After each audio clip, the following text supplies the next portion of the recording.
Magandang gabi po mga kalaki. Ngayon po ay December 10. Ayan po, nalalapit na po ang aking kaarawan. Pwede na po kayo mga kalaki mag-request ngayon ng mga lucky numbers. Umpisahan ko na po magbigay para po sa ating libo-libo pong manonood, milyon-milyong manonood natin mga kalaki. Nawa po mabigyan ko po kayo hanggang kapaskuhan po ng mga libreng lucky numbers. Kaya po umpisahan nyo na pong mag-comment.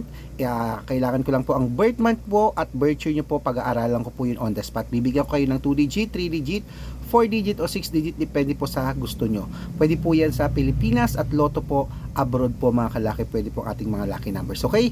Ito po mga kalaki ay mga ibibigay ko sa ating mga lucky followers na may gusto. Ayan. Kung gusto niyo pong subukan ating mga lucky numbers, pwede niyo pong mag-comment ngayon para po mabigyan ko po kayo ng lucky numbers. Basta po naka-follow mga kalaki para po bukas umpisahan niyo pong tayaan yan. Ilaban niyo ng 3 days bago po natin palitan. At sa mga nabigyan na po natin, congratulations. Sa mga napanalo natin, congratulations po. Sa mga hindi pa po nananalo, tutok lang po rito dahil hindi po ako nagsasawang magbigay ng mga lucky numbers. At ingat po kayo sa mga fake account na nagchat-chat po sa inyo, na nagpapa-member, hindi po ako yan ha. Dapat po makakausap nyo muna ako sa messenger, sa video call ha. Kung sasali po kayo sa private consultation, makakausap nyo muna ako. Matanda na po tayo para magpaloko sa mga yan, okay? Dapat po yung kumakaway ako at nagsasalita po. Kasi yung iba, pinapakita daw yung picture kung ganyan, tas sila nagsasalita, hindi po ako yan, okay?